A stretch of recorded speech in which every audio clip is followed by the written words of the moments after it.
अध्याय 9। सुख दुख के पार है शांति, भले बुरे के पार है उच्चतर भलाई। सुख और आंतरिक शांति में क्या कोई अंतर है?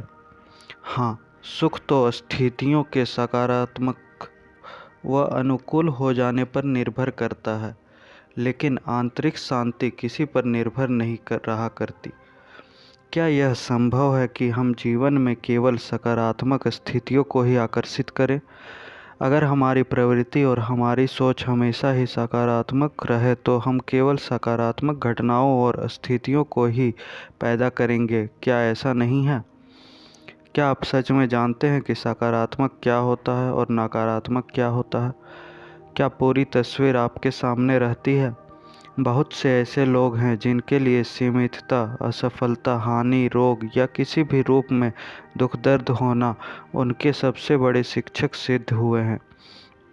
इन्हीं स्थितियों ने उन्हें सिखाया है अपनी झूठ छवि को तिलांजलि देना और दिखावटी अहम द्वारा तय किए जाने वाले लक्ष्यों और इच्छाओं को छोड़ देना। इन्हीं परिस्थितियों ने उन्हें गहराई दी है, विनम्रता दी है, वो करुणा दी है। इन्होंने ही उन्हें अधिक सच्चा व खरा बनाया है। जब कभी भी कुछ नकारात्मक आपके प्रति घटित होता है तो उसमें छिपा हुआ कोई गहरा सबक हुआ करता है, भले ही उस समय वह आपको दिखाई ना देता हो। यहाँ तक कि कोई छोटी बीमारी या कोई छोटी मोटी दुर्घटना आपको यह दिखा और बता सकती है कि आपके जीवन में क्या वास्तविक है और क्या अवास्तविक, कि आखिर में क्या महत्व और मायने रखता है और क्या नहीं। विहंगम दृष्टि से यदि पूरी तस्वीर देखें तो स्थितियां हमेशा ही सकारात्मक होती हैं, लेकिन फिर भी सार संक्षेप में वे ना तो सकारात्मक होती हैं और ना ही नकारात्मक। वे तो बस होती हैं जैसे भी वे हैं। और जब आप जो हैं कि पूरी तरह स्वीकार करने की अवस्था में रहने लगते हैं, जो कि जीवन को जीने का एकमात्र स्वस्थ, अविक्षिप्त यानी विवेकशील तरीका है, तब आपके जीवन में ना कुछ अच्छा रह जाता है और ना ही कुछ बुरा। तब केवल एक परम श्रेष्ठता रहती है जिसमें बुरा भी शामिल रहता है, लेकिन मन की दृष्टि से देखे जाने पर ही वह सब अच्छा बुरा, पसंद नापसंद, प्रेम घृणा दिखाई देते हैं। इसलिए बुक ऑफ जेनेसिस में कहा गया है कि आदम और हव्वा को तब स्वर्ग में रहने नहीं दिया गया जब उन्होंने अच्छा और बुरा बताने वाले पेड़ के फल को खा लिया था। यह बात तो अस्वीकारने और खुद को धोखा देने जैसी लगती है। जब मेरे साथ या मेरे किसी निकट संबंधी के साथ कोई भयावह बात होती है, जैसे दुर्घटना, बीमारी, कोई दुख या मृत्यु, तब भले ही मैं यह दिखावा करूं कि इसमें कुछ बुरा नहीं है, लेकिन सत्य तो यही है कि बुरा हुआ है, तो मैं इस बात से इनकार क्यों करूं? आप कुछ दिखावा ना करें, जो हो रहा है उसे आप बस होने दें। यह होने देना आपको मन की प्रतिरोध करने वाली उस प्रवृत्ति से पार ले जाएगा जो उसे सकारात्मक नकारात्मक का, अच्छे बुरे का नाम दिया करती है। क्षमा करने का यह एक अनिवार्य अंग होता है। अतीत को क्षमा कर देने से भी अधिक महत्वपूर्ण होता है वर्तमान को क्षमा करना। अगर आप हर पल को क्षमा कर देते हैं, यानी वह जैसा भी है उसे होने देते हैं, तो ऐसा कोई विद्वेष बचेगा ही नहीं जिसे कि कभी बाद में क्षमा करने की नौबत आए। याद रखिए कि हम यहाँ सुख की, खुशी की बात नहीं कर रहे हैं। उदाहरण के लिए, अगर हमारा कोई प्रिय मर जाए या आपको लगे कि आपकी मौत निकट आ रही है, तब आप खुश थोड़े ही ना हो सकते हैं। यह असंभव है, लेकिन आप शांत अवश्य रह सकते हैं।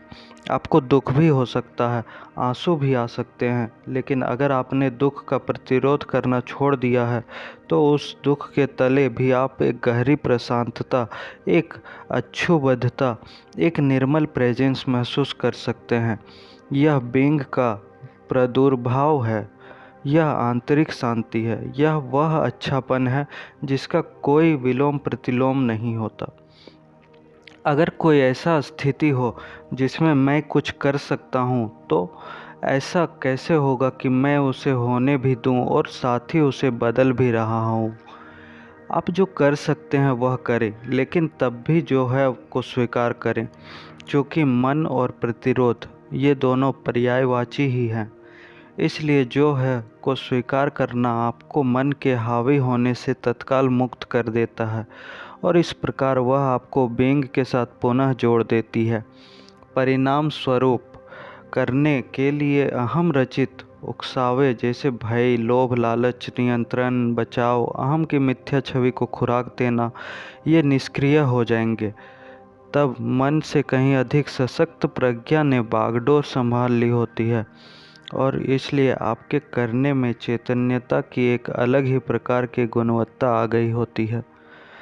अपने भाग्य के रूप में लिखा, जो कुछ भी तुम्हें मिले उसे स्वीकार करो, क्योंकि तुम्हारी आवश्यकताओं में बिल्कुल सही फिट बैठने वाला और क्या हो सकता है।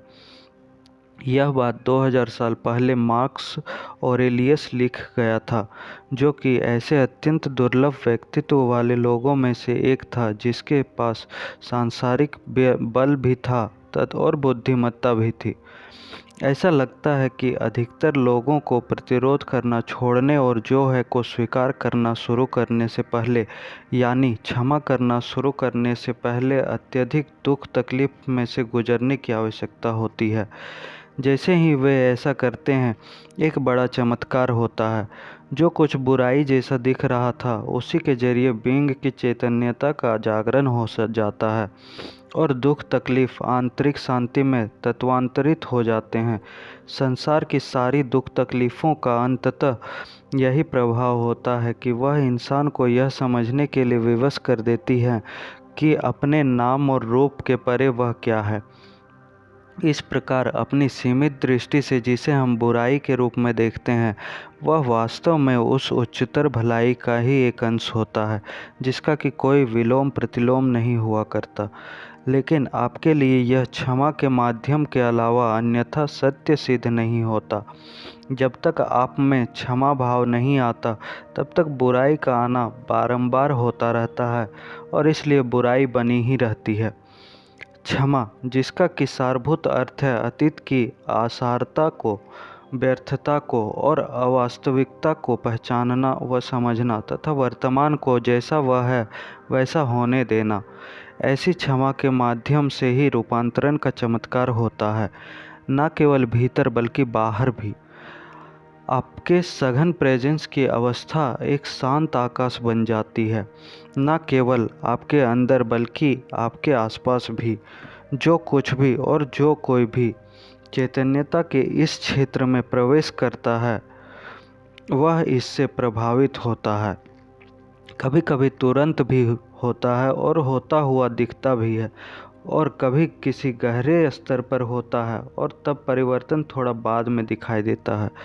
तब आप बिना कुछ करे केवल अपने होने से और उस सघन प्रेजेंस की तरंगों से ही वैमनस्यता व मतभेदों का समाधान करने लगते हैं, पीड़ा दूर करने लगते हैं और अचैतन्यता का निराकरण करने लगते हैं। अपने जीवन में नाटकों का अंत करना, जो है को स्वीकार करने और आंतरिक शांति होने की उस अवस्था में, भले ही उसे आप बुरा ना कहते हो, लेकिन क्या तब भी आपके जीवन में कुछ ऐसा आ सकता है जिसे कि साधारण चेतना की दृष्टि में बुरा कहा जाता हो? लोगों के जीवन में घटित होने वाली अधिकांश तथाकथित बुरी घटनाएं अचेतनता के कारण ही होती हैं। वे या तो लोगों द्वारा खुद खड़ी कर ली जाती हैं या फिर अहम द्वारा रची जाती हैं। मैं ऐसी बातों को प्रायः नाटक या नौटंकी कहा करता हूँ। जब आप पूरी तरह चैतन्य रहने लगते हैं, तब आपके जीवन में ये नाटक नौटंकी नहीं हुआ करते। मैं यहाँ संक्षेप में बताना चाहता हूँ कि अहम किस तरह हरकतें करता है और नाटक नौटंकी का बखेड़ा खड़ा कर देता है। अहम वह मन है जिसका कभी अवलोकन नहीं किया जाता, जिस पर कभी यह ध्यान ही नहीं दिया जाता कि वह कर क्या रहा है, और आपको यह पता भी नहीं चलता कि आपके जीवन की बागडोर उसने अपने हाथों में ले ली है और वही उसे चला रहा है, क्योंकि आप दृष्टा के रूप में, अवलोकन करने वाली चैतन्यता के रूप में प्रेजेंट नहीं रह रहा करते हैं। अहम सारे संसार को आक्रामक मानता है और इसीलिए खुद को एक ऐसे अलग मान लेता है जैसे उसका किसी अन्य से कोई संबंध ही नहीं है और जैसे उसके आसपास या चारों ओर सब अहम वाले ही रहते हैं। और इसलिए उन्हें कि वह खुद के लिए संभावित खतरा मानता है या उन्हें अपने ही लक्ष्यों के लिए इस्तेमाल करने की कोशिश किया करता है। अहम द्वारा अपने बुनियादी तौर तरीके खुद के भीतर गहरे में अपने ही भय और अभाव की भावना के साथ जूझने के लिए बनाए गए होते हैं, और वे हैं प्रतिरोध, नियंत्रण, शक्ति व अधिकार, लोभ, बचाव, आक्रामकता। अहम की कुछ युक्ति नीतियाँ तो अत्यंत चतुराई चालाकी भरी हुआ करती हैं, लेकिन फिर भी वे इसकी समस्याओं को कभी सुलझा नहीं पाती है, केवल इसलिए क्योंकि अहम स्वयं की ही वह समस्या होती है। जब अहम वाले लोग कई लोग साथ मिल जाते हैं, चाहे व्यक्तिगत संबंधों में या संगठनात्मक या संस्थात्मक संबंधों में, तब अप्रिय घटनाएं कभी भी घटित हो सकती हैं। द्वंद्व, टकराव, समस्या, शक्ति व अधिकार का संघर्ष, भावनात्मक या शारीरिक हिंसा, यानी किसी न किसी तरह का नाटक व नौटंकी। इस बुराई में सामूहिक बुराई शामिल हो जाती है, जैसे युद्ध, नरसंहार और विस्फोट। यह सब एकत्र अचेतन्यता के कारण होता है। इसके अलावा अहम के निरंतर प्रतिरोध के कारण अनेक प्रकार के रोग हो जाते हैं, जो कि शरीर में ऊर्जा के प्रवाह में कमी या बाधा का कारण बन जाते हैं। लेकिन जब आप बीइंग से जुड़ जाते हैं और अपने मन द्वारा संचालित व परिचालित होना बंद कर देते हैं, तब आप ऐसे नाटक नौटंकी करना बंद कर देते हैं। तब ऐसे नाटक नौटंकियों को ना तो आप करते हैं और ना ही उनमें हिस्सा लेते हैं। जब दो या दो से अधिक अहमवादी एक साथ आ मिलते हैं, तब किसी न किसी तरह कोई नाटक नौटंकी होना तो निश्चित है। लेकिन अगर आप नितांत अकेले रहते हैं, तब भी आप अपना कोई नाटक रच सकते हैं। जब आप खुद के लिए कुछ अफसोस कर रहे होते हैं, वह भी नाटक ही है। अगर आप में अपराध भाव या व्यग्रता पनप रही है, वह भी नाटक है। अगर आप अतीत या भविष्य द्वारा वर्तमान को धूमिल किए जाने दे रहे हैं, तो आप समय को यानी मनोवैज्ञानिक समय को रच रहे होते हैं। यह भी वही सामग्री है जिससे कि नाटक की रचना की जाती है। ऐसा होने देने के द्वारा जब कभी भी आप वर्तमान पल का सम्मान नहीं कर रहे होते हैं, तब आप नाटक की रचना ही कर रहे होते हैं। अधिकतर लोग अपनी खास तरह की नाटक नौटंकी से बड़ा प्रेम करते हैं। उनकी कथा ही उनकी पहचान होती है। उनका अहम ही उनके जीवन को संचालित कर रहा होता है। अपने स्व का संपूर्ण भाव उन्होंने उस पे ही खपा दिया होता है।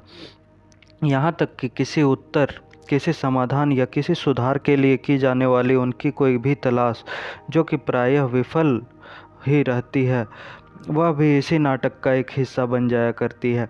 जिस चीज़ से वे डरते हैं और जिस चीज़ का वे प्रतिरोध करते हैं, वही उनके नाटक का उद्देश्य रहा करता है। जब तक वे अपना मन बने रहेंगे, तब तक जिस बात वे सबसे अधिक डरते रहेंगे और जिस बात का सबसे अधिक प्रतिरोध रहेंगे, वह है उनकी अपनी जागृति। जो है को जब आप पूरी तरह स्वीकार करने की अवस्था में रहने लगते हैं, तब वह अवस्था ही आपके जीवन में नाटक नौटंकी का अवसान कर देती है। तब आपके साथ कोई वाद विवाद भी नहीं कर पाता है, चाहे वह कितनी भी कोशिश कर ले। किसी पूरी तरह सजग व्यक्ति के साथ आप वाद विवाद या बहस मुबाहसा भला कैसे कर सकते हैं? वाद विवाद करने के लिए पहले तो आवश्यक है कि अपने मन तथा मानसिक अवस्था के साथ खुद को तादात्म्य किया जाए और साथ ही दूसरे व्यक्ति की स्थिति के प्रति प्रतिरोध व प्रतिक्रिया की जाए। नतीजा यह होता है कि आमने सामने वाले दोनों ही जन एक दूसरे से ऊर्जा व उग्रता प्राप्त कर लेते हैं। ये अचेतन्यता के ही तौर तरीके हैं। किसी तरह की प्रतिक्रियात्मक उग्रता के बिना भी और बचाव तथा आक्रामकता की कोई ढाल तलवार के लिए बिना भी तो आप अपनी बात स्पष्टता तथा दृढ़ता के साथ रख सकते हैं। तब वह बात किसी नाटक में तब्दील नहीं होगी। जब आप पूरी तरह चैतन्य रहते हैं, तब आप द्वंद्व में पड़ना बंद कर देते हैं। एक कोर्स इन मिरेकल्स का कथन है, जो कोई भी स्वस्थ रहता है यानी स्वयं में स्थित रहता है, वह द्वंद्व करने की सोच ही नहीं सकता। यह बात न केवल किसी दूसरे के साथ द्वंद्व होने पर लागू होती है, बल्कि उससे भी अधिक मूल रूप से स्वयं अपने ही अंदर द्वंद्व होने पर भी लागू होती है। और इस तरह आपके अंदर का द्वंद्व यानी मन की मांगों व चाहतों के और जो है के बीच चलने वाला द्वंद्व तब थम जाता है, समाप्त हो जाता है। अस्थायित्व और जीवन चक्र। तथापि जब तक आप अपने इस शरीर में हैं और सामूहिक मानवीय मन से जुड़े हुए हैं, तक कभी कभी ही सही लेकिन शारीरिक कष्ट होने की संभावना रहती ही है। इसको दुख या मानसिक भावनात्मक पीड़ा मानने की भूल नहीं करनी चाहिए। जितनी भी दुख तकलीफ हैं वे सब अहम द्वारा रचित होती हैं और प्रतिरोध के कारण पैदा होती हैं। साथ ही जब तक आप इस शरीर में हैं तब तक आप इसके आवागमन के चक्र के अधीन और सभी चीज़ों के अस्थायी होने के विद्वान के अधीन ही रहेंगे। लेकिन इसे आप बुरे के रूप में ना देखें, बस ऐसा है। सभी चीज़ों के हैपन को होने देने से विरोधाभासों के खेल के नीचे रहने वाला एक गहरा आयाम आपके समक्ष एक चिरस्थायी प्रेजेंस की तरह, एक अपरिवर्तनशील गहन शांति की तरह, अच्छे बुरे से परे एक कारण रहित आनंद की तरह प्रकट होता है। यह व्यंग का आनंद होता है, यह ईश्वरीय शांति होती है। नाम रूप के व मूर्त रूप के स्तर पर अलग अलग प्रतीत होते नाम रूपों का जन्म होता है व मृत्यु होती है, सृष्टि और विनष्टि होती है, विकास और विघटन होता है। यह हर तरफ देखा जा सकता है। किसी तारे या ग्रह के पंच तत्वों वाले इस शरीर के, पेड़ पौधे के, फूल के, देशों के उत्थान व पतन के, राजनीतिक प्रणाली के, सभ्यताओं के, सभी के जीवन चक्र में यही होता है। और व्यक्ति के जीवन में हानि व लाभ वाले अवश्य भावी चक्र में भी आते हैं। सफलता के चक्र आते हैं जब चीज़ें आपकी तरफ आती हैं, संपन्नता आती है, उन्नति होती है। और विफलता के चक्र भी आते हैं जब चीज़ें हाथ से निकल जाती हैं और आपको इन्हें जाने देना पड़ता है ताकि उनकी जगह नई चीज़ें आ सकें या रूपांतरण हो सके। इस मौके पर अगर आप प्रतिरोध करते हैं और जाती हुई चीज़ से चिपके रहते हैं तो इसका अर्थ है कि आप जीवन के प्रवाह के साथ चलने से इनकार कर रहे हैं। इससे आप दुखी ही होंगे। यह सच नहीं है कि उठता क्रम अच्छा ही होता है और गिरता क्रम बुरा होता है। यह बात तो मन की धारणा मात्र है। अभिवृद्धि को आमतौर पर सकारात्मक माना जाता है, लेकिन कोई भी चीज़ हमेशा तो बढ़ती नहीं रह सकती। अभिवृद्धि चाहे वह कोई सी भी हो, यदि लगातार होती रहे तो अंततः वह दैत्याकार हो जाएगी, विनाशकारी हो जाएगी। नई अभिवृद्धि होने के लिए पुरानी का विघटन आवश्यक है। एक के बिना दूसरे नहीं हो सकता। आध्यात्मिक ज्ञान के लिए अवनति वाले चक्र का होना अत्यंत आवश्यक है। आध्यात्मिक आयाम की ओर आकर्षित होने के लिए किसी न किसी स्तर पर आपका गहराई तक असफल होना या किसी गहरी हानि या पीड़ा का अनुभव करना आवश्यक है। या हो सकता है कि आपकी सफलता की इतनी खोखली और निरर्थक हो जाए कि वह असफलता ही लगने लगे। हर सफलता में असफलता छिपी रहती है और हर असफलता में सफलता छिपी रहती है। इस संसार में यानी नाम रूप वाले स्तर पर हर कोई देर सबेर असफल होता ही है और हर उपलब्धि अंततः व्यर्थ व अर्थहीन हो जाया करती है। सभी मूर्त रूप अस्थायी होते हैं। तब भी आप सक्रिय हो सकते हैं और नए मूर्त रूपों को रचने व प्रकट करने का आनंद ले सकते हैं, लेकिन आपको उनके साथ तादात्म्य नहीं होना होगा। उन्हें अपने स्व का भाव देने की आपको आवश्यकता नहीं है। वे आपका जीवन नहीं है, वे आपके जीवन की कोई केवल स्थितियां हैं। आपकी शारीरिक शक्ति भी चक्रों के अधीन रहती है। वह हमेशा ही पराकाष्ठा पर नहीं रह सकती। उसकी प्रबलता का भी समय आता है और दुर्बल होने का भी। ऐसा भी समय आता है कि जब आप बहुत सक्रिय और रचनात्मक रहते हैं, लेकिन ऐसा भी समय आता है कि जब सब कुछ ठहरा ठहरा सा हो जाता है। तब ऐसा लगता है जैसे आप कहीं पहुंच नहीं रहे हैं, कुछ हासिल नहीं कर रहे हैं। कोई भी चक्र कितने भी समय के लिए ठहर सकता है, कुछ घंटों से लेकर कुछ वर्षों तक। कुछ चक्र लंबा चलते हैं और उन लंबे चक्रों में छोटे छोटे चक्र आते जाते रहते हैं। कई रोग उन चक्रों के विरुद्ध संघर्ष करने से पैदा हो जाते हैं जो दुर्बल शक्ति वाले होते हैं, लेकिन वे आत्मोन्नति के लिए महत्वपूर्ण होते हैं। कुछ न कुछ करते रहने की जबरन आदत और उपलब्धि जैसे कारकों से स्वाभिमान व आत्मसम्मान महसूस करने वाली प्रवृत्ति यह वह भ्रांति है जो तब तक बनी रहती है जब तक कि आप अपने मन के साथ तादात्म्यता बनाए रखते हैं। यह प्रवृत्ति किसी भी निम्न चक्र को स्वीकार करना या उसे होने देना आपके लिए कठिन या असंभव ही बना देती है। इस प्रकार शारीरिक तंत्र की प्रज्ञा आत्मरक्षात्मक रूप में हावी हो जाती है और कोई ना कोई रोग रचती रहती है ताकि आपको रुकने के लिए विवश कर सके, ताकि आवश्यक आत्मोन्नति हो सके। ब्रह्मांड की चक्रीय प्रकृति तमाम चीज़ों तथा परिस्थितियों के अस्थायित्व के साथ घनिष्ठता से जुड़ी हुई है। बुद्ध ने इसे अपनी शिक्षाओं का केंद्र बनाया है। हर परिस्थिति बिल्कुल अस्थायी होती है और निरंतर प्रवाह व परिवर्तन में रहा करती है। या जैसा कि उन्होंने कहा है, आपके जीवन में आपके सामने आने वाली हर स्थिति, हर परिस्थिति, हर दशा अस्थायित्व के स्वभाव वाली होती है। अवश्य ही वह बदलेगी, वह गायब हो जाएगी या आपको संतुष्ट करना बंद कर देगी। जीसस की शिक्षाओं का केंद्र भी अस्थायित्व रहा है। धरती पर अपने लिए धन दौलत का भंडार मत भरो। जंग और दीमक उसे चट कर जाएंगे और चोर सेंध लगाकर उसे लूट कर ले जाएंगे। जब तक आपका मन किसी भी स्थिति को अच्छी होने का निष्कर्ष निकालता रहता है, चाहे वह कोई संबंध हो, कोई संपत्ति अधिकार हो, कोई सामाजिक प्रतिष्ठा हो, कोई पद हो या आपका यह भौतिक शरीर हो, तब तक मन खुद को उसके साथ जोड़ता रहता है और उसके साथ तादात्म्य करता रहता है। ऐसी स्थिति आपको खुश रखती है, खुद आपको वह अच्छा होना महसूस कराती है और वह आपको या जो आप खुद को समझते हैं उसका एक हिस्सा बन जाती है। लेकिन जंग और दीमक द्वारा चट कर लिए जाने वाले इस आयाम में कुछ भी दीर्घ काल तक नहीं टिक पाता है। या तो वह खत्म हो जाता है या परिवर्तित हो जाता है या उसके ध्रुव बदल जाते हैं। यानी वही स्थिति जो कि कल या पिछले वर्ष अच्छी कही जा रही थी, वह अचानक ही बुरी मानी जाने लगती है। जो स्थिति कभी आपको खुश किया करती थी, वही आपको दुखी करने लगती है। आज की समृद्धि आने वाले कल में खोखला उपभोक्तावाद लगने लगती है। शुभ विवाह और सुखद हनीमून दुखदायी तलाक या बिना तलाक के ही एक ही छत के नीचे कोढ़ता हुआ साथ बनकर रह जाते हैं। या कोई स्थिति गायब ही हो जाती है और उसका अभाव आपको दुख देने लगता है।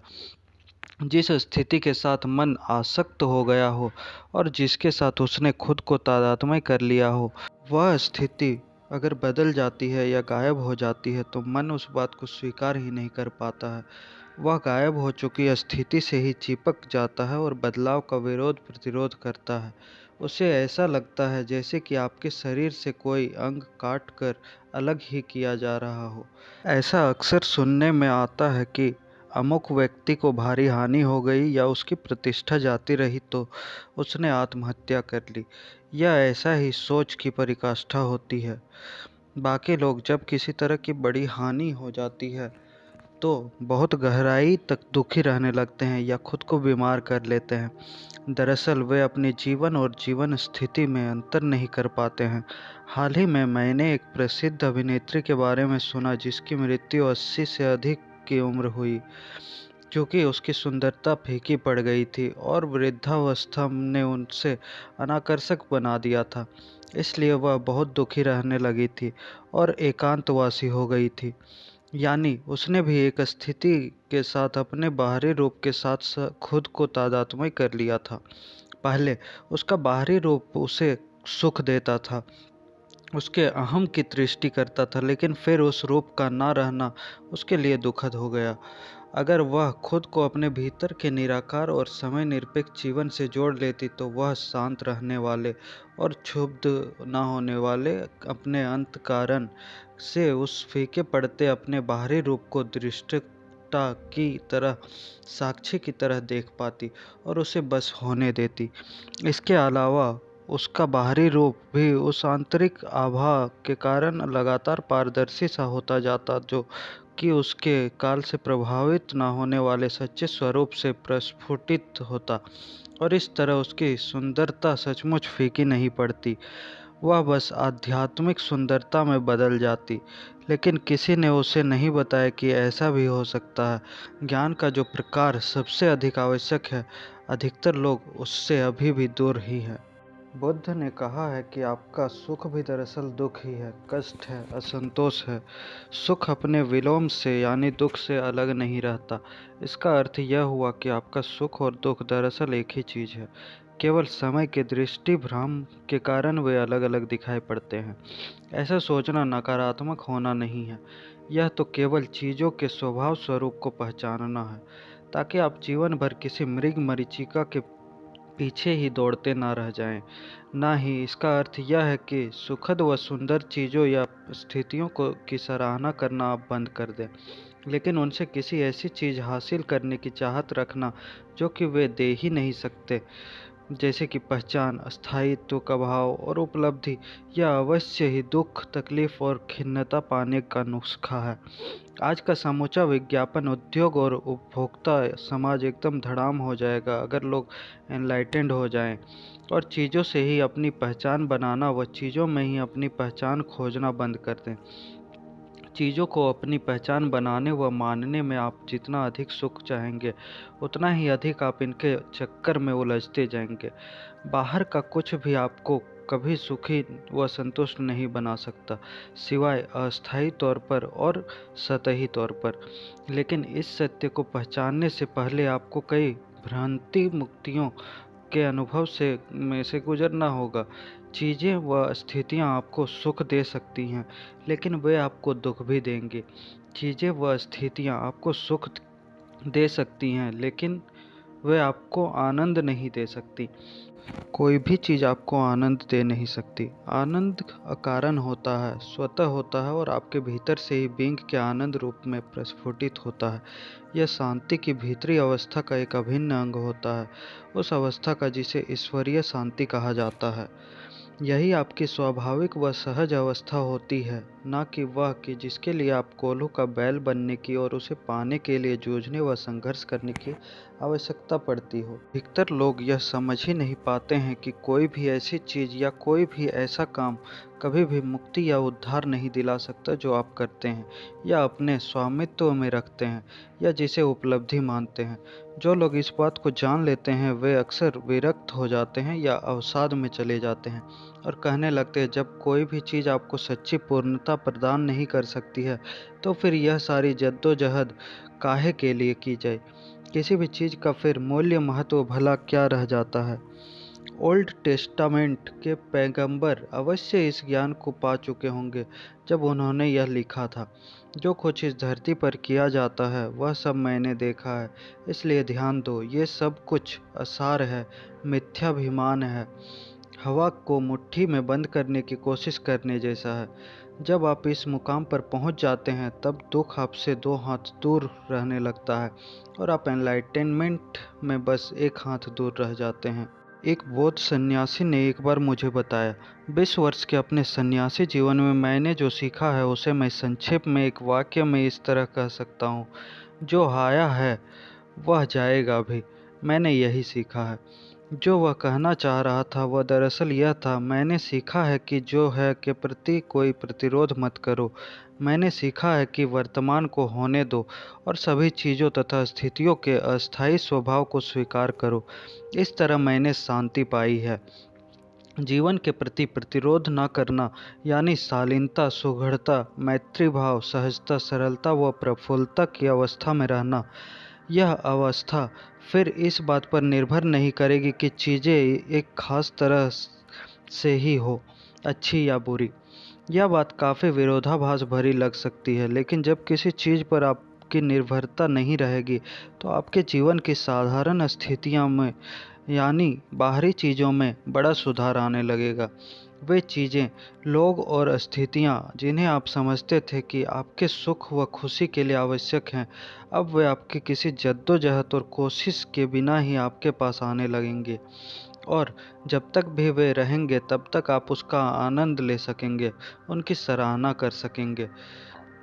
निसंदेह वे सभी चीज़ें आप भी एक दिन गुजर जाएंगे, उनका दौर आएगा भी और जाएगा भी, लेकिन चूंकि अब उन पर आपकी निर्भरता नहीं रही है, इसलिए उनके जाने का कोई भय आपको नहीं सताएगा। जीवन सहज व सरल तरह से चला करेगा। जो सुख, जो खुशी किसी दूसरे स्रोत से हासिल की जाती है, वह बड़ी छिछली व उथली हुआ करती है। वह कभी भी बहुत गहरी नहीं होती है। वह उस बिंग का, उस कांतिमय शांति का केवल एक फीका सा प्रतिबिंब होती है, जिस बिंग को आप अपने ही भीतर तब पाते हैं जब आप प्रतिरोध ना करने की अवस्था में प्रवेश कर जाते हैं। बिंग आपको मन के परस्पर विपरीत ध्रुवों के पार ले जाती है और चीज़ों पर रहने वाली निर्भरता से आपको मुक्त कर देती है। आपको चारों ओर भले ही सब कुछ टुकड़े टुकड़े होकर धाराशायी हो जाए, लेकिन आप तब भी अपने अंतरतम की गहन शांति महसूस करेंगे। हो सकता है कि आप खुश ना हो, लेकिन आप शांतिपूर्ण रहेंगे। नकारात्मकता का इस्तेमाल करना और त्यागना। जितने भी आंतरिक प्रतिरोध हैं, वे सभी किसी न किसी तरह की नकारात्मकता के रूप में अनुभव किए जाते हैं। नकारात्मकता कोई भी हो, वह प्रतिरोध ही है। इस संदर्भ में ये दोनों ही शब्द लगभग पर्यायवाची हैं। नकारात्मकता का फैलाव चिड़चिड़ेपन या अधीरता से लेकर प्रचंड क्रोध तक, एक अवसादी मन या उदासी, खिन्नता व उठने वाली नाराजगी से लेकर आत्मघाती निराशा तक रहता है। प्रतिरोध कभी कभी भावनात्मक संचित दुख को जगा देता है, भड़का देता है, और उस अवस्था में कोई छोटी सी भी बात प्रबल नकारात्मकता पैदा कर देती है, जैसे क्रोध, अवसाद या गहरा दुख। अहम ऐसा मानता है कि नकारात्मकता के जरिए वह वास्तविकता में हेरफेर कर सकता है और इस तरह वह जैसा चाहता है वैसा पा सकता है। उसका मानना है कि नकारात्मकता के जरिए वह मनोवांछित स्थितियां पा सकता है और अवांछित स्थितियों को रफा दफा कर सकता है। एक कोर्स इन मेरिकल्स में बड़ा सही संकेत दिया गया है कि जब कभी भी आप दुखी या अप्रसन्न होते हैं, तब एक ऐसा अचेतन विश्वास उभर कर आता है कि आपकी अप्रसन्नता आपकी इच्छा को पूरी कर देगी। यदि आप, अर्थात मन, यह मानता ही न हो कि अप्रसन्नता कारगर होती है, कामयाब होती है, तो फिर आप उसे पैदा ही क्यों करेंगे। वास्तव में तथ्य यही है कि नकारात्मकता कारगर व कामयाब भी कभी नहीं होती, बजाय इसके कि हमारी मनोवांछित स्थिति को पाने में वह सहायक हो, वह उसे आने से ही रोक दिया करती है। बजाय इसके कि अवांछित स्थिति को वह दूर करे, वह उसे हमारे सामने बनाए रखती है। नकारात्मकता की बस एक ही बात वाकई काम करती है, और वह है हमारे अहम को पुष्ट करना, उसे ताकत देना, और इसीलिए हमारा अहम इसे बहुत अधिक चाहता है। एक बार जब आप किसी नकारात्मकता के साथ खुद को तादात्म्य कर लेते हैं, तो फिर आप उससे छोड़ना नहीं चाहते हैं, बल्कि एक गहरे अचेतन्य स्तर पर आप सकारात्मक बदलाव को भी नहीं चाहते हैं।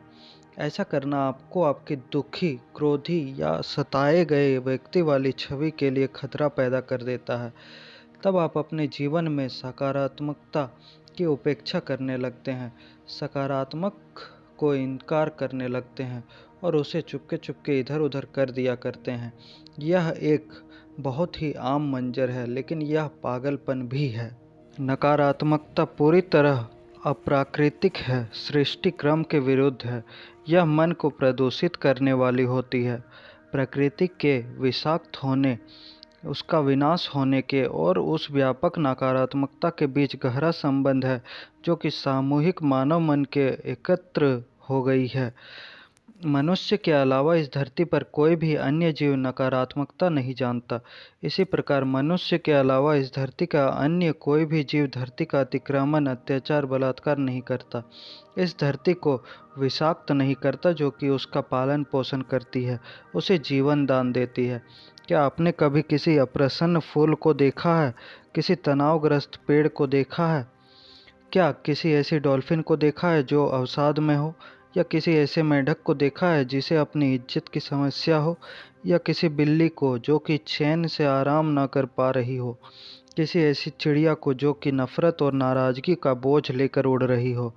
केवल वे ही पशु पक्षी कभी कभी कुछ नकारात्मकता महसूस करते तथा पागलपन का बर्ताव करते दिखाई देते हैं, जो कि मनुष्य के साथ निकट से रह रहे होते हैं। और इसीलिए मनुष्यों की ही मानसिकता और पागलपन से उनके तार जुड़ गए होते हैं। किसी भी पेड़ पौधे या पशु पक्षी को गौर से देखिए और वह आपको सिखा देगा कि जो है को कैसे स्वीकार किया जाता है, अब के समक्ष कैसे समर्पण किया जाता है। उससे जानिए कि व्यंग क्या है। उससे सीखिए कि समग्रता, सत्यनिष्ठा और ईमानदारी यानी ऐक्य में रहना, जो आप हैं वही रहना, बिना किसी आडंबर व पाखंड के जीना क्या होता है। वह आपको सिखा देगा कि कैसे जिया जाए और कैसे मरा जाए, और किसी भी समस्या को रचना, उसी में जीना और उसी में मर जाना, यह कैसे ना किया जाए। मैं कई जैन गुरुओं के साथ रहा हूँ, वे सभी बिल्लियाँ हैं। बतखों ने भी मुझे महत्वपूर्ण आध्यात्मिक शिक्षाएं दी हैं। बतखों को बस देखते रहना एक ध्यान ही है। कितने शांत भाव से वे तैरती चली जाती हैं, स्वयं के साथ सहज रहती हैं, अब मैं पूरी तरह प्रेजेंट रहती हैं। इतनी शानदार और बेनुक्स कि केवल कोई मन से मुक्त प्राणी ही ऐसा रह सकता है। हाँ, कभी कभी दो बतखों में लड़ाई हो जाती है, कभी किसी अस्पष्ट कारण से, या कभी एक बतख द्वारा दूसरी के निजी क्षेत्र में आ जाने के कारण से। लेकिन वह लड़ाई कुछ पल ही चलती है और फिर वे दोनों अलग हो जाती हैं और अलग अलग दिशाओं में तैर जाती हैं और कुछ बार अपने पंख जोर से फड़फड़ा देती हैं। फिर वे बड़ी शांति के साथ ऐसे तैरती ही रहती हैं जैसे वहाँ कोई लड़ाई हुई ही ना ही है थी। जब यह मैंने पहली बार देखा था तो अचानक मुझे यह भाव हुआ था कि अपने पंख फड़फड़ा कर वे अपनी अतिरिक्त ऊर्जा को निकाले दे रही थी और इस तरह उसे अपने शरीर में ठहरे रहने और नकारात्मक रूप धारण कर लेने से खुद को बचा रही थी। यही प्राकृतिक प्रज्ञा है और यह उनके लिए आसान भी है, क्योंकि उन्होंने एक ऐसा मन नहीं पाल रखा है जो कि अतीत को अनावश्यक रूप से जिंदा बनाए रखे और फिर उसके साथ खुद को तादात्म्य कर ले। क्या किसी नकारात्मक भावना में भी कोई महत्वपूर्ण संदेश छिपा नहीं होता है? उदाहरण के लिए, मैं अक्सर अवसाद महसूस करता हूँ। यह एक संकेत हो सकता है कि मेरे जीवन में कुछ ऐसा हो रहा है जो नहीं होना चाहिए, और यह मुझे अपने जीवन में झांकने के लिए और आवश्यक बदलाव करने के लिए बाध्य करता है। इसलिए मुझे अपनी इस भावना को सुनने की आवश्यकता है, न कि उसे केवल नकारात्मक कहकर खारिज कर देने की। हाँ, बार बार आने वाली नकारात्मक भावना कभी कभी कोई संदेश लेकर आती तो है, बीमारी की तरह ही।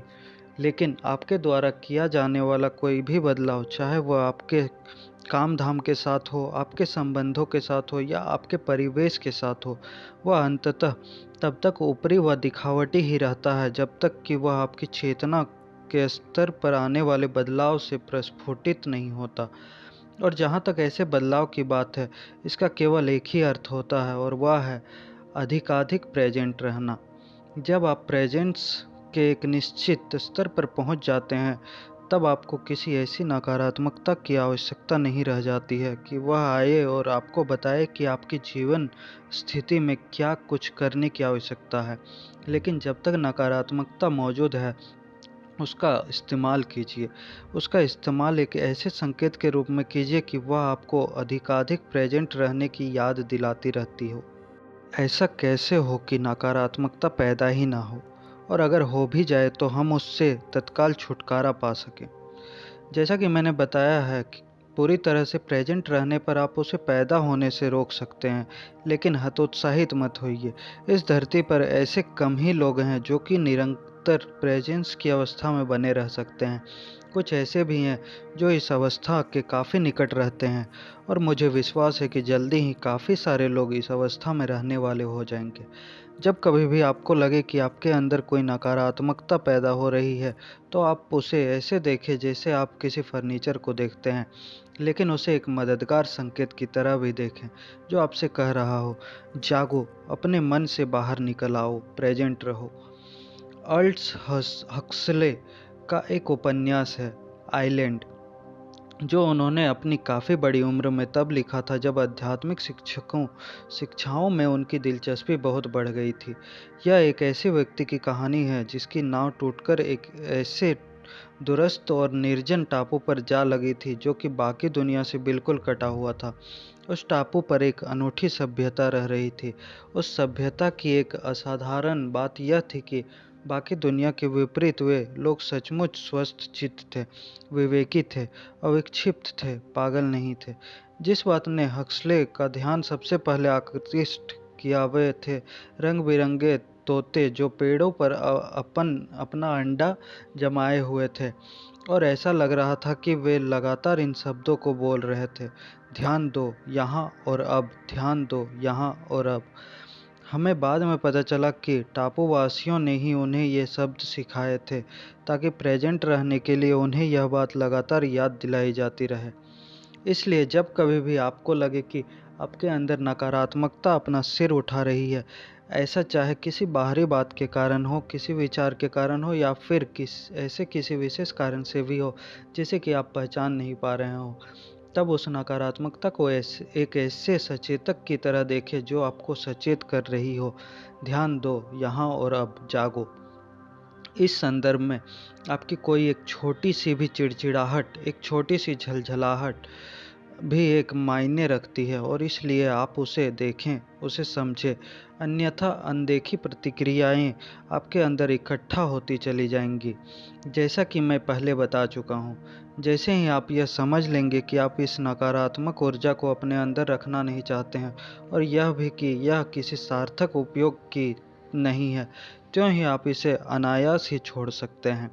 लेकिन यह सुनिश्चित कर लें कि आपने इसे पूरी तरह छोड़ दिया है, और अगर आप इसे छोड़ ना पा रहे हों तो आप यह स्वीकार कर लें कि वह आप में ही है, और उस होने के एहसास पर अपना ध्यान दें। जैसा कि मैं पहले बता चुका हूँ, किसी नकारात्मक प्रतिक्रिया को छोड़ने के एक विकल्प के रूप में आप उस प्रतिक्रिया के बाहरी कारण के लिए यह कल्पना कीजिए कि आप पारदर्शी हो गए हैं।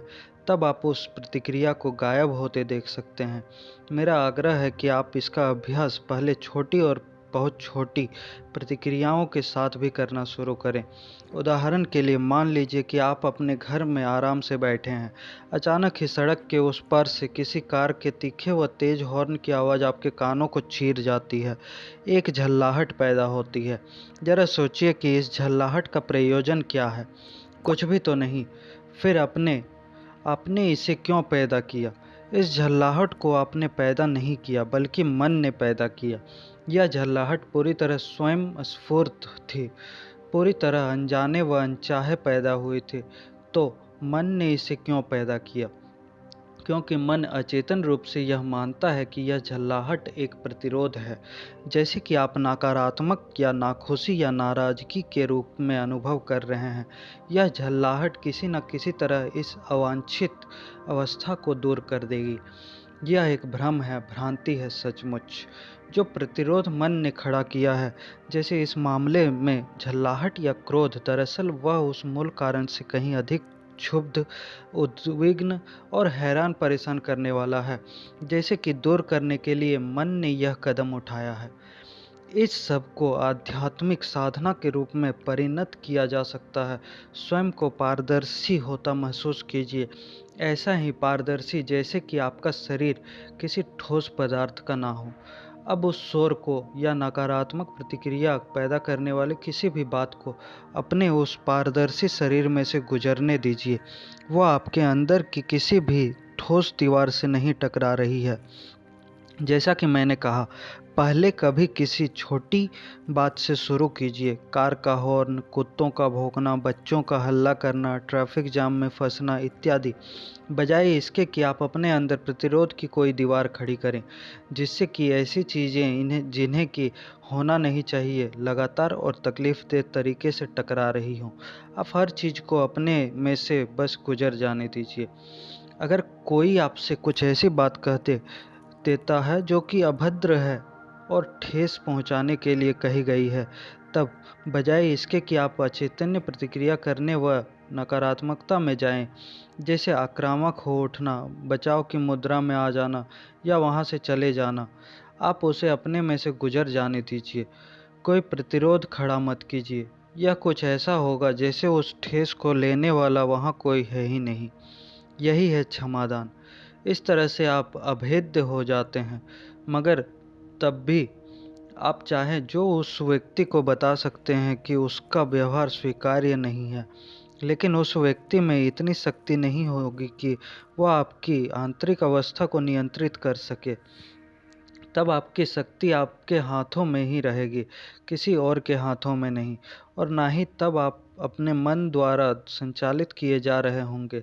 चाहे कार का हॉर्न हो, कोई अशिष्ट व्यक्ति हो, बाढ़ हो, भूचाल हो, या आपके स्वामित्व में रहने वाली सारी चीज़ों का खो जाना हो, प्रतिरोध की प्रणाली एक समान ही रहा करती है।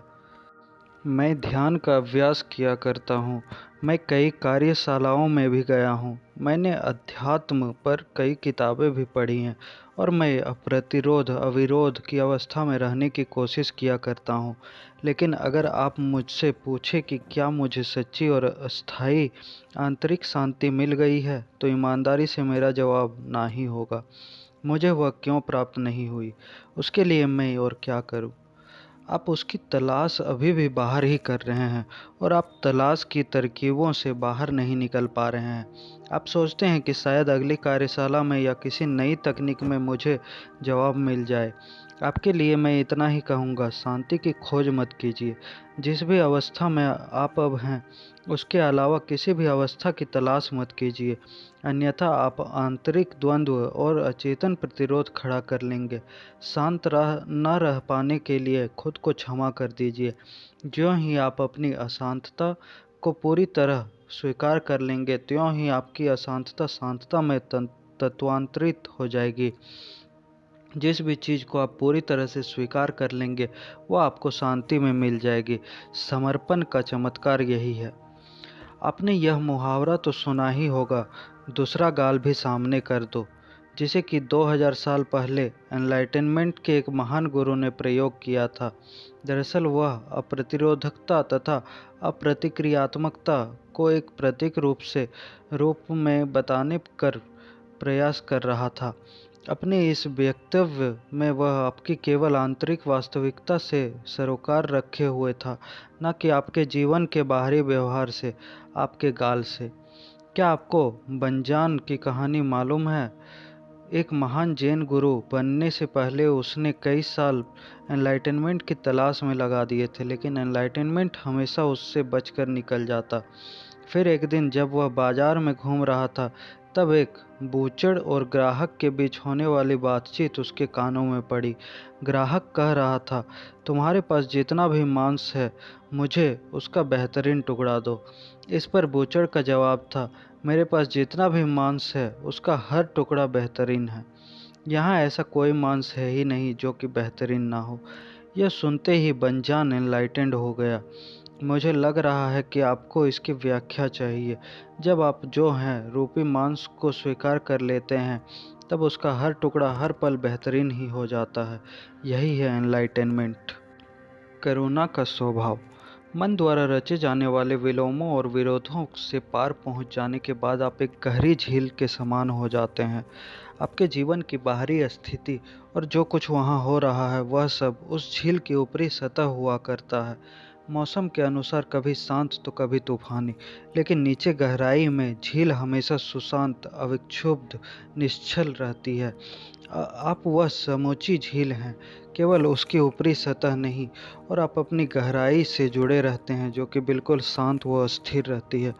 तब किसी भी स्थिति के साथ मानसिक रूप से जुड़कर आप बदलाव के प्रति प्रतिरोध नहीं करते हैं। आपकी आंतरिक शांति उस पर निर्भर नहीं है। आप तो बीइंग में निवास करते हैं, जो कि अविकारी है, समय निरपेक्ष है, शाश्वत है, और आप निरंतर बदलते रूपों वाले इस बाहरी संसार पर अपनी पूर्णता व प्रसन्नता के लिए बिल्कुल भी निर्भर नहीं हैं।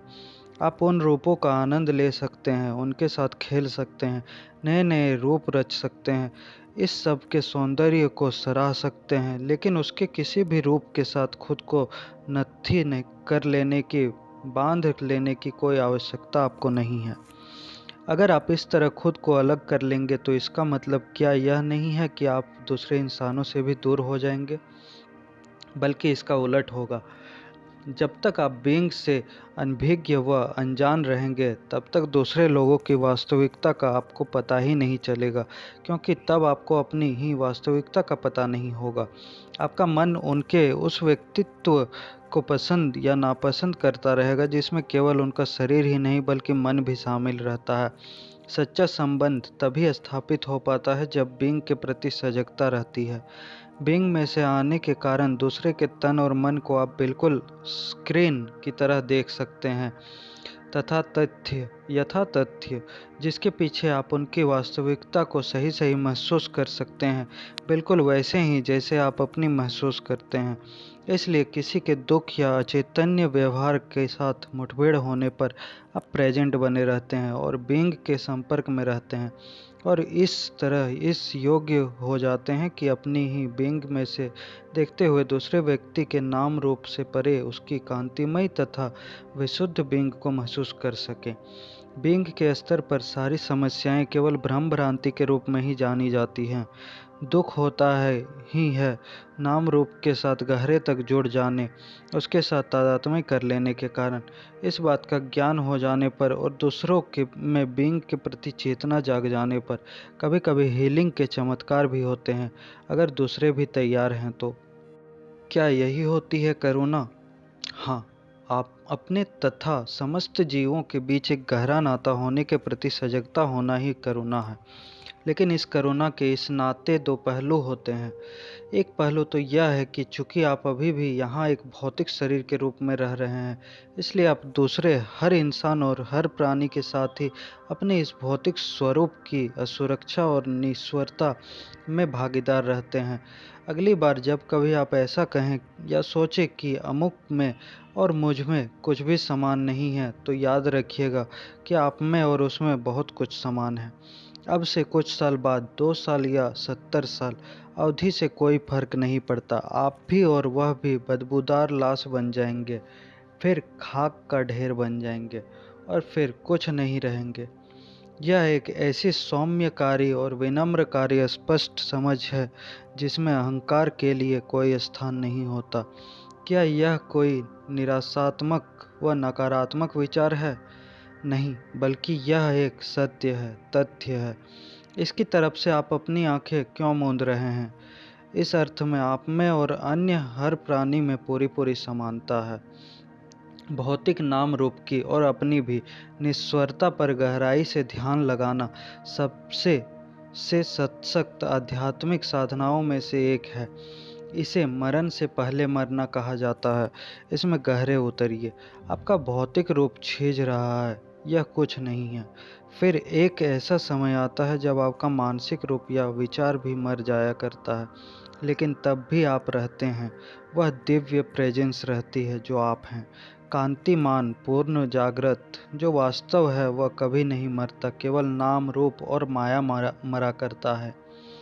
करुणा का दूसरा पहलू है इस मृत्यु से परे वाले आयाम का, आपके सच्चे स्वरूप का ज्ञान होना, एक गहरी अनुभूति के स्तर पर। अब आप न केवल अपनी अनश्वरता का बोध कीजिए बल्कि हर प्राणी की अनश्वरता का भी। नाम रूप के स्तर पर आप जीवन की नश्वरता तथा अनिश्चितता के भागीदार बनते हैं और बीइंग के स्तर पर आप शाश्वतता और देदीप्यमान जीवन के भागीदार हैं। ये करुणा के दो पहलू हैं। करुणा में दुख और आनंद के विपरीत प्रतीत होने वाले भाव परस्पर विलीन होकर एक हो जाते हैं और फिर गहन आंतरिक शांति के रूप में तत्वांतरित हो जाते हैं। यह होती है ईश्वरीय शांति। यह उन सर्वाधिक श्रेष्ठ अनुभूतियों में से एक है जो कि मनुष्य अनुभव कर सकता है और इसमें हीलिंग और रूपांतरण करने की महान शक्ति होती है। लेकिन जैसा कि मैंने बताया है, सच्ची करुणा फिर भी नायाब है, दुर्लभ है। दूसरे प्राणियों के साथ तदनुभूति रखना यानी उनके दुख के प्रति अपने दुख जैसी गहरी अनुभूति रखना, इसके लिए निश्चय ही एक उच्च स्तरीय चैतन्यता की आवश्यकता होती है। लेकिन यह तथ्य करुणा का केवल एक पक्ष है, यह संपूर्ण नहीं है। सच्ची करुणा तो तदनुभूति या सहानुभूति के भी पार होती है और वह तब तक नहीं होती जब तक कि दुख आनंद के साथ विलीन नहीं हो जाता। बीइंग के आनंद साथ, जो कि नाम रूप से परे है, जो शाश्वत जीवन का आनंद है। वास्तविकता की एक भिन्न अवस्था की ओर। मैं नहीं मानता कि शरीर को मरने की आवश्यकता होती है। मेरा तो विश्वास यह है कि हम शारीरिक अमरता पा सकते हैं। हम मृत्यु में विश्वास करते हैं और इसीलिए यह शरीर मृत्यु को प्राप्त होता है। शरीर कोई इसलिए नहीं मरता क्योंकि आप मृत्यु में विश्वास रखते हैं। शरीर का अस्तित्व है, या ऐसा लगता तो है ही, क्योंकि आप मृत्यु में विश्वास रखते हैं। शरीर और मृत्यु एक ही भ्रम के भाग हैं, जो कि चेतना के उस अहम रूप द्वारा रचे गए हैं जिसे जीवन के परम स्रोत का कोई ज्ञान ही नहीं है, और जो खुद को अलग समझता है और खुद को हमेशा खतरे में महसूस करता है। इसलिए यह एक भ्रम खड़ा कर देता है कि आप एक शरीर हैं, कि आप एक ऐसा सघन व भौतिक माध्यम है जो कि खतरे में है। स्वयं को एक ऐसा शरीर मानना जो कि खतरे से खाली नहीं है और जो पैदा हुआ है वह देर सवेर मरने वाला है, यह बड़ा भ्रम है।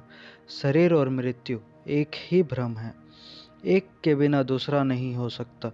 आप भ्रम के एक पहलू को तो रखना चाहते हैं लेकिन दूसरे से पीछा छुड़ाना चाहते हैं, लेकिन ऐसा तो हो नहीं सकता। या तो आप इसे पूरा रखें या पूरा ही छोड़ दें। तथापि आप शरीर से बचकर भाग नहीं सकते और ना ही आपको भागना चाहिए।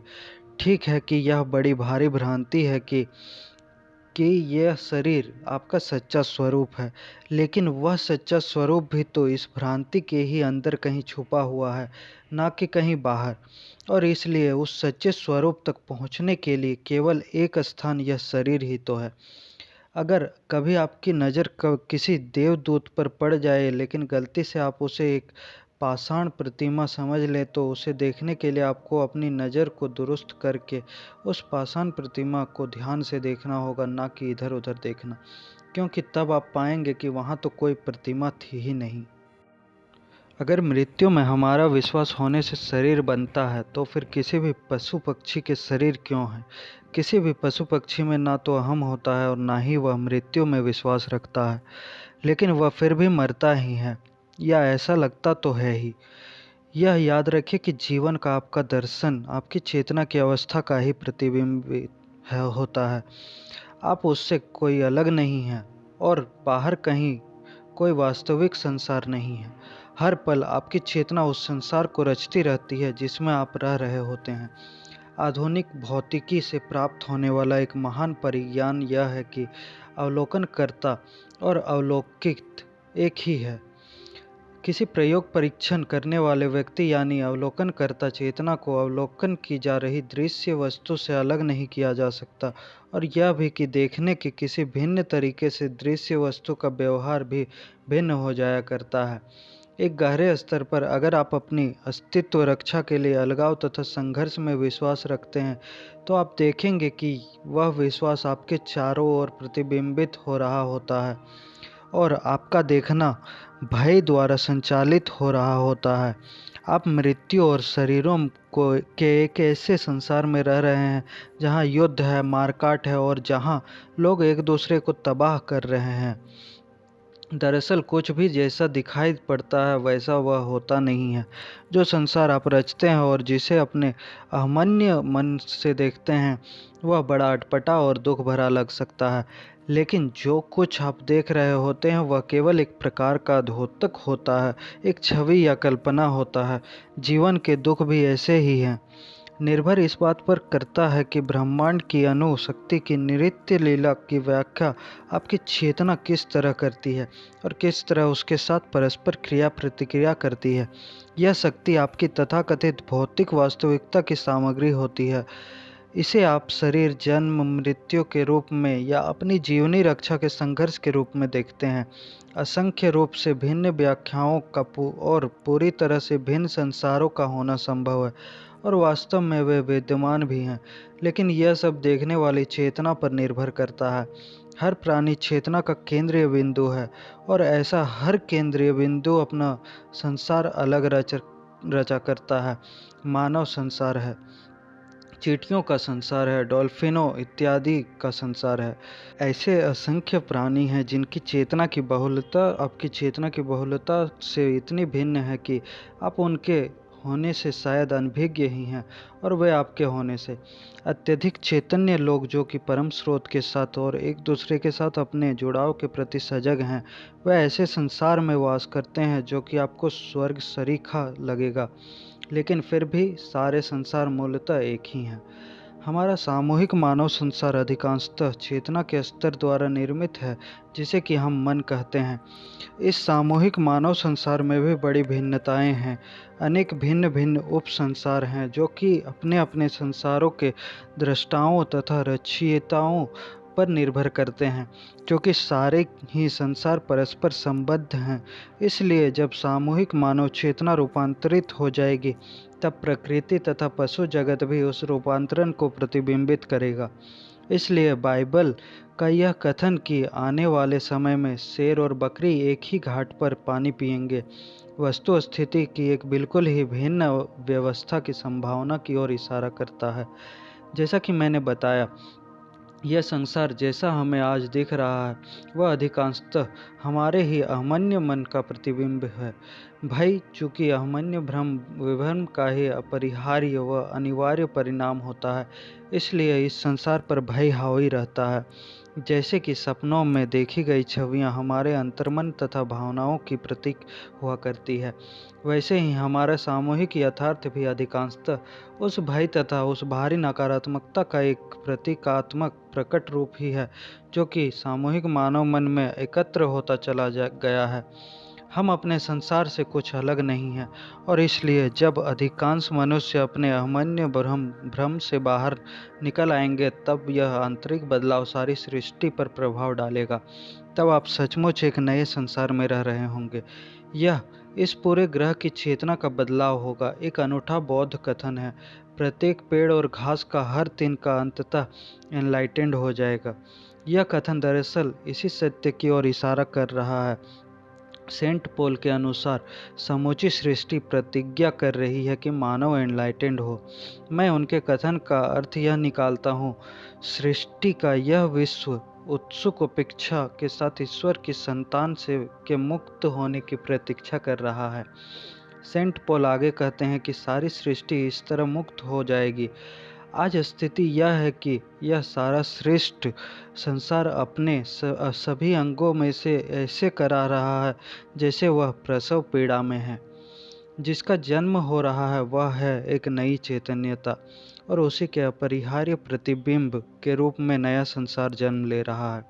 इसकी भविष्यवाणी न्यू टेस्टामेंट में भी कर दी गई थी।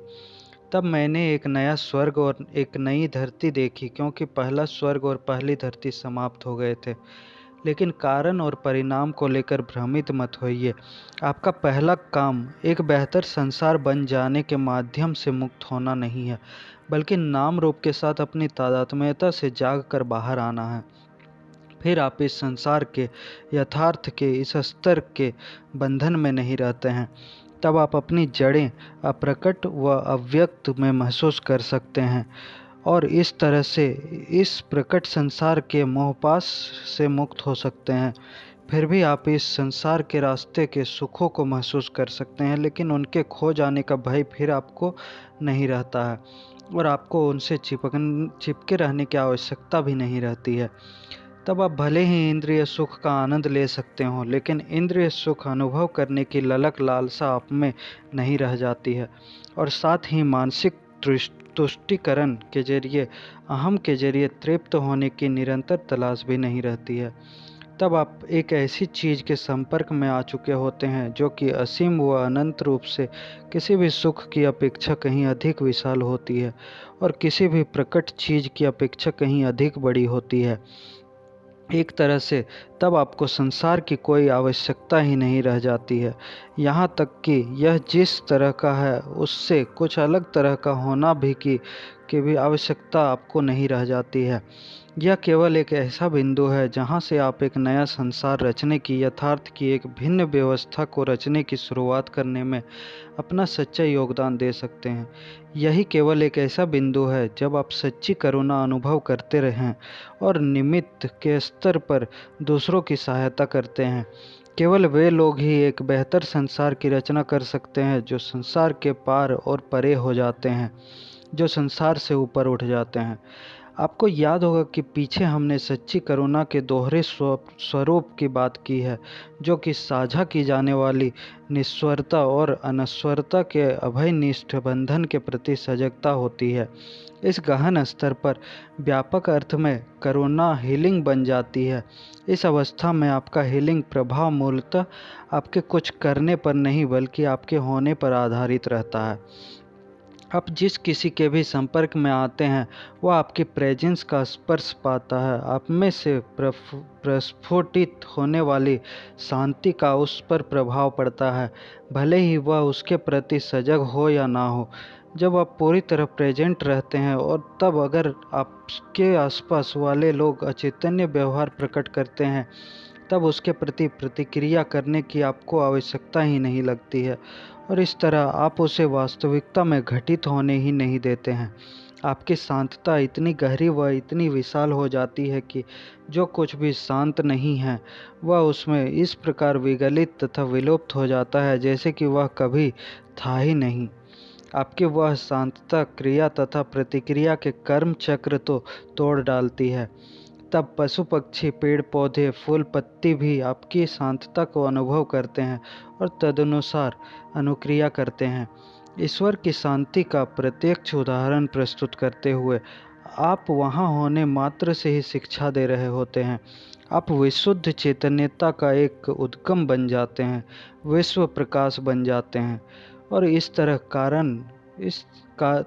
कारण के स्तर पर ही दुख का निवारण कर देते हैं। आप संसार से अचैतन्यता को दूर कर देते हैं। इसका अर्थ यह नहीं है कि कर्म द्वारा आप कोई शिक्षा नहीं दे सकते हैं।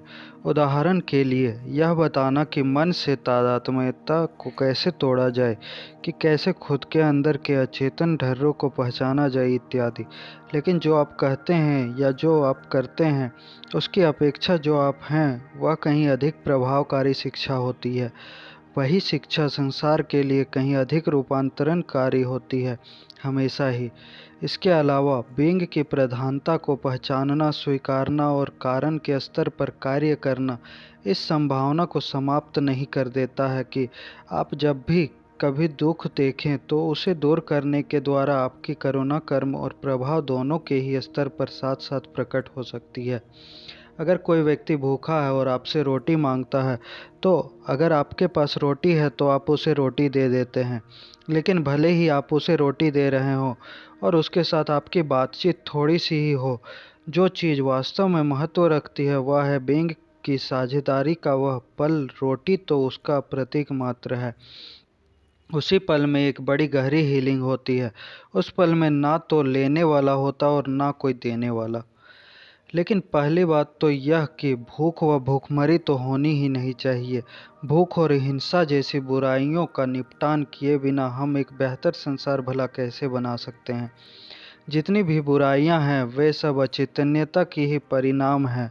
आप अचैतन्यता के परिणामों व प्रभावों को दूर कर सकते हैं, लेकिन आप उन्हें तब तक मिटा नहीं सकते जब तक कि आप उनके कारणों को नहीं मिटा देते। सच्चा बदलाव भीतर होता है, बाहर नहीं। अगर आप संसार के दुख दूर करने की आवश्यकता महसूस करते हैं तो यह बहुत अच्छी बात है, लेकिन याद रखिए कि उसका फोकस केवल बाहर पर ना रहे, अन्यथा आपको खिन्नता व निराशा ही हाथ लगेगी। मानव चेतना में विपुल बदलाव लाए बिना संसार का दुख अथाह गर्त जैसा बना रहेगा। इसलिए अपनी करुणा को एक पक्षीय मत होने दीजिए। किसी दूसरे के दुख दर्द या अभाव के साथ तदनुभूति रखना, यानी दूसरे के दुख दर्द या अभाव को अपने दुख या अभाव जैसा समझना और उसकी सहायता करने की इच्छा रखना, इन दोनों के बीच संतुलन बनाए रखने के लिए प्रत्येक प्राणी के शाश्वत स्वरूप को समझना और यह समझना कि सारे दुख अंततः भ्रम ही हैं, बहुत आवश्यक है। फिर जो कुछ भी आप करें अपनी शांति को भी उसमें बहने दीजिए और तब आप कारण और कार्य दोनों ही स्तरों पर साथ साथ कार्य कर रहे होंगे। यह बात वहाँ भी लागू होती है जहाँ आप किसी ऐसे अभियान का समर्थन कर रहे हों जो कि अत्यधिक अचैतन्य लोगों के लिए खुद को, एक दूसरे को और इस धरती को तबाह करने से रोकने के लिए तैयार किया गया हो, या फिर अन्य संवेदनशील प्राणियों को त्रासदायी कष्ट देने से रोकने के लिए चलाया जा रहा हो। याद रखिए, जैसे कि आप अंधकार से नहीं लड़ सकते, उसी तरह आप अचेतन्यता से भी नहीं लड़ सकते। अगर आप ऐसा करने का प्रयास करेंगे तो विपरीत ध्रुव अधिक सशक्त होते जाएंगे तथा और भी गहरे तक अतिक्रमण करते जाएंगे। तब आप किसी एक ध्रुव के साथ तादात्म्य हो जाएंगे, शत्रु बना लेंगे और इस तरह खुद भी अचैतन्य होते चले जाएंगे। सूचना का प्रचार प्रसार करते हुए सजगता को ऊपर उठाइए या सकारात्मक प्रतिरोध का अभ्यास तो कीजिए ही, लेकिन यह सुनिश्चित रखिए कि आपके अंदर ना कोई प्रतिरोध रहे, ना कोई घृणा रहे और ना ही कोई नकारात्मकता रहे। जीसस ने कहा था, अपने शत्रु को भी प्रेम करो, जिसका अर्थ यही था कि कोई शत्रु ना रखो। एक बार जब आप परिणाम के स्तर पर कार्य करने में निमग्न हो जाते हैं, तब उसमें खुद को खो देना बड़ा आसान हो जाता है। सजग सचेत रहिए और पूरी तरह प्रेजेंट रहिए। आपका प्राथमिक फोकस कारण के स्तर पर रहना चाहिए। एनलाइटनमेंट की शिक्षा आपका प्रमुख प्रयोजन रहना चाहिए और शांति आपकी तरफ से संसार को दी जाने वाली सबसे कीमती भेंट होनी चाहिए। धन्यवाद दोस्तों। अध्याय 10 अगला दिन लाऊंगा मैं। आपको अच्छा लगे तो लाइक शेयर कमेंट और शेयर करें और चैनल को सब्सक्राइब करें। जय हिंद।